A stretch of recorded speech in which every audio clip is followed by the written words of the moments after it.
సభకు నమస్కారం అండి.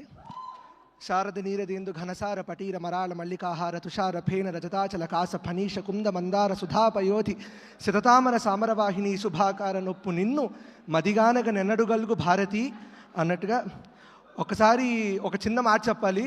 అందరం ఐపీఎల్ చూస్తాము. నేను ఐపీఎల్ కప్పు మీద ఉన్న ఒక స్లోగన్ చూసేవాడిని, యత్ర ప్రతిభ అవసర ప్రాప్నోతి అని. అంటే దానికి ఇంగ్లీష్లో అర్థం వేర్ టాలెంట్ మీట్స్ ఆపర్చునిటీ అని. 2022 December 31 Kushi cinema, Pawan Kalyan cinema release కోసం నేను హైదరాబాద్ రావడం జరిగింది. దాని తర్వాత ఒక ఆపర్చునిటీ నాకు తగిలినట్టుగా కౌశిక్ అన్న ఒకసారి వచ్చి మనం చిన్న కథ అనుకుందాము. నాకు ఇండస్ట్రీకి అసలు ఎటువంటి సంబంధం లేదండి, అదే ఫస్ట్ టైము. నేను కూడా అందరిలాగే ఇండస్ట్రీ అంటే చాలా దూరమైందని, అలాగే చాలా భయాలు ఇవన్నీ ఉంటాయని, మనుషులు ఎలా ఉంటారో తెలియదు కాబట్టి దూరంగా ఉండడమే బాగుంటుందేమో అనుకొని అలా ఉండేవాడిని. But the first opinion that I got 2023 జనవరి 2 ఈ కథ రాయడం మొదలుపెట్టామండి.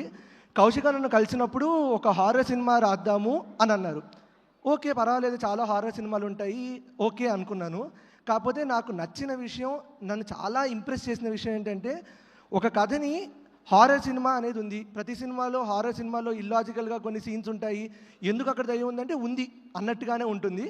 అలా కాకుండా దీనికి ఒక యునీక్ ట్విస్ట్ ఇద్దాము, అంటే దీనికి ఒక మైథాలజీ యాడ్ చేస్తే, అంటే we're not taking mythology movie అండి, కాకపోతే అసలు దీనికి రామాయణం లాంటి ఒక ఎపిక్ని ట్విస్ట్ చేసి యాడ్ చేస్తే ఎలా ఉంటుంది. ఎందుకంటే వాల్మీకి రామాయణం మొదలుపెట్టినప్పుడు వాల్మీకి నారదుని ఒక క్వశ్చన్ అడుగుతాడండి, కోన్వస్మిన్ సాంప్రదంలోకే గుణవాన్ కష్టవీర్యవాన్ అని. అంటే 16 గుణాలు కలిగినటువంటి, సద్గుణాలు కలిగినటువంటి వీరుడు ఎవరైనా ఉంటే అలాంటి వాడి కథ చెప్పండి అని అన్నప్పుడు అది రామాయణం అయిందండి. అలాంటి ఒక రామాయణం లాంటి కథని బెల్లంకొండ సాయి శ్రీనివాస్ గారు లాంటి హీరోతో ఒక క్యారెక్టరేషన్ రాసుకొని ఒక సినిమాని రాయడానికి మేము నిశ్చయించుకున్నాము. ఆ సినిమా మేము అనుకున్న దానికన్నా చాలా గొప్పగా వచ్చిందని మేము నమ్ముతున్నాము. అలాగే I have always been a student in this entire process of making film. So it has been a great experience. And pre ప్రొడక్షన్లో మాతో పాటు ఉన్నటువంటి మనీషా గారు మాకు చాలా విషయాలు నేర్పించారు, ఎస్పెషల్లీ నాకు.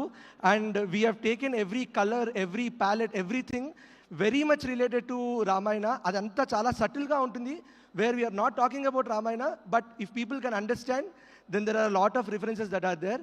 సో ఈ మొత్తం ప్రాసెస్లో చాలామంది నాకు చాలా విషయాలు నేర్పించారండి, ఎస్పెషల్లీ డైరెక్షన్ డిపార్ట్మెంట్లో ఉన్న యంగ్ టీమ్. మా డైరెక్షన్ డిపార్ట్మెంట్ యంగ్ టీమ్ అండి, ఎందుకంటే యావరేజ్ ఏజ్ ప్రాబబ్లీ 25-26 ఇయర్స్ ఉంటుంది అంతే. సో ఇలాంటి ఒక యంగ్ టీమ్ని ఎంకరేజ్ చేసినటువంటి ప్రొడ్యూసర్ సాహు గారికి, అర్చన గారికి ఎక్స్ట్రీమ్లీ థ్యాంక్ యూ అండి. And direction department Ram Kumita, Ram Sai Munga, Sandy, Rohit, Rahul, వీళ్ళందరూ కూడా చిన్నవాళ్ళైనా కానీ వీళ్ళందరూ నాకు చాలా విషయాలు నేర్పించారు. అలాగే కాస్ట్యూమ్ డిజైనర్ లంకా గారు, వీళ్ళందరి దగ్గర కూడా నేను చాలా క్రాఫ్ట్స్ నేర్చుకోవడం జరిగింది. One thing that I say is, industry ఏమి మనకన్నా చాలా దూరమైన విషయం కాదనే విషయం మాత్రం నాకు కౌశిక్ అన్న అండ్ మనీషా గారి వల్ల నాకు చాలా బాగా అర్థమైంది. So if someone wants to get in to the industry, it is a very good place to come in to if you have that creative mind in that. So నన్ను చిన్నప్పటి నుంచి కొంచెం యూనిక్గా పెంచాలనుకున్న మా అమ్మగారికి, మా నాన్నగారికి I am extremely thankful. Because of them I'm standing on the stage. And ఆ తర్వాత నా లైఫ్లో చాలాసార్లు ఫ్రెండ్స్ నన్ను చాలా సపోర్ట్ చేశారండి, వినోద్ కానీ, లావణ్య కానీ, బాలాజీ కానీ, వీళ్ళందరూ. And my life partner, I am extremely thankful to Mrs Bhavana. We got recently married, so extremely thankful to her. And I'm very proud and I'm very happy that we have a good cinema in hands. And Anupama garu, thank you very much Andy for being that cute thing. So September 12th na Kishkindhapuri release అవుతుందండి. ఒక్క 2 వారాలు కిష్కింధపురి చూసేశాక తర్వాత September 25th అందరికీ OG fever రావాలని కోరుకుంటూ సెలవు తీసుకుంటున్నాను. చాలా అదరగొట్టేశారు స్పీచ్. యాంకరింగ్ వైపు రాకండి.